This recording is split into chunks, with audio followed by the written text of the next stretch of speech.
Hey guys, it's Sheri and Richerson from Experimental Homesteader, Exotic Gardening, SheriandRicherson.com, and buyinyourblog.com, and welcome to our daily vlog. Today we're going to be talking about joining a prepper community. Doesn't matter if it's online or offline, but you really need to be part of some type of prepper community. Prepper communities are great for keeping you informed about upcoming possible events, as well as teaching you things you may not know about survival prepping. A lot of these communities have newsletters and in-person events that you can go to where you can learn a lot of different skills. And a lot of them are not that expensive to join. Maybe one of them I belong to is $25 a year. There are some that are $8 to $10 a month. It just depends on which ones you choose.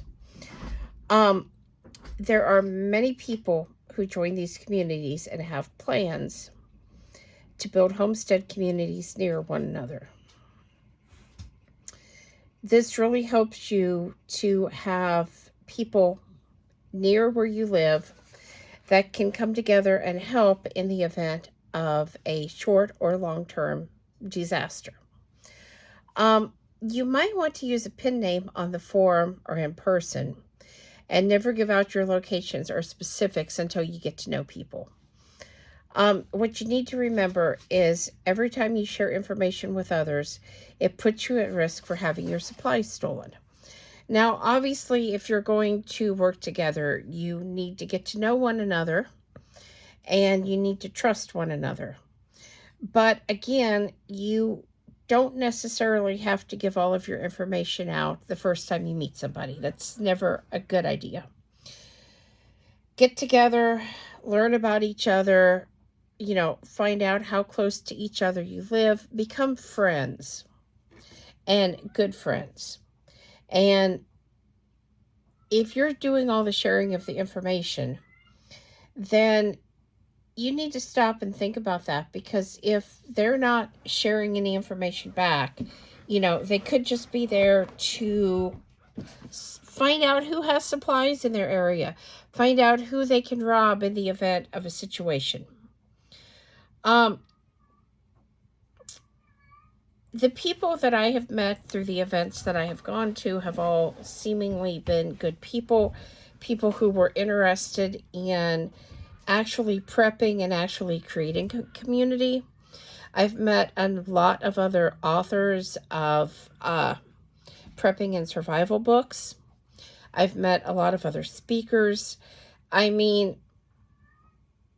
obviously, some organizations have a better reputation than others.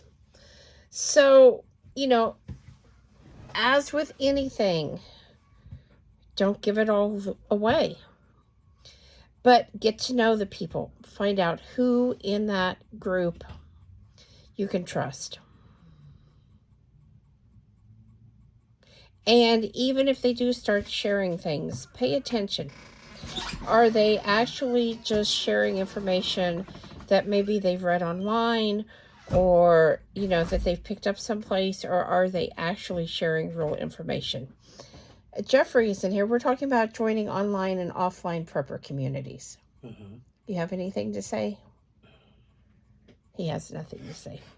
I'm still working on feeding the kids. Yeah, he's still working on getting all the animals fed.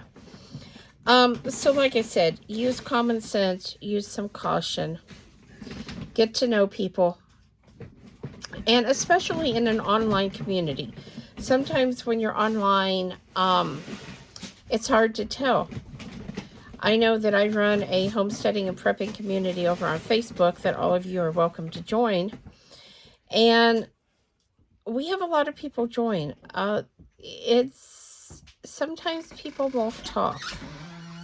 Sometimes they will send a message to me directly, but they don't want to post in the group. And I completely understand that.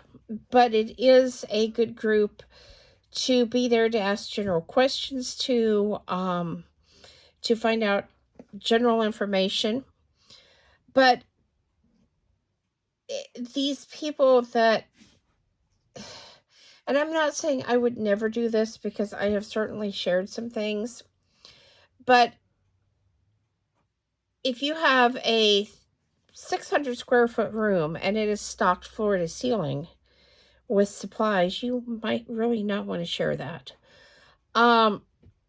If you're buying, I don't know, freeze-dried butter, and you want to know if this is a good deal, or you want to know, has anybody used this?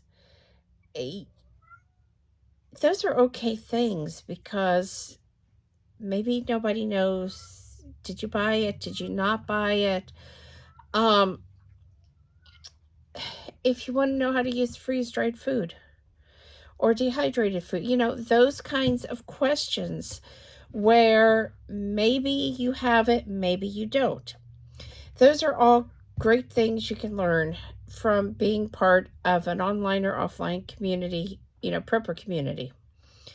And that's exactly what they are there for. It's not to brag about what all you have. So, like I said, think about that. Sometimes finding those kind of organizations in your local area is a little bit more difficult. I know that we don't have one in the county that I live in that I'm aware of, but we do have one in the state, and we do have several that are one state away from where we are. So Kentucky seems to have a lot of prepper and homesteader communities. Indiana, not so much. But that doesn't mean that one couldn't pop up here. And I've been asked to start one. So that might be another thing that you could think about. If you can't find one, maybe you want to start one. But again, be careful of who is in your community. Watch out for those troublemakers. And if you end up with a troublemaker in the community, if you run it, you can block them if it's an online community. You can ask them to leave if it's a in-person community. They could cause you a little bit of trouble, but you could still, we don't want you in our group. If you're just a member, the best thing that you could do is just, maybe block them online. And if it's an in-person group, talk to the people that run the group. If they're not willing to do anything, you might want to reassess if you want to be part of that group, or you might just decide that, you're not going to have anything personally to do with that person.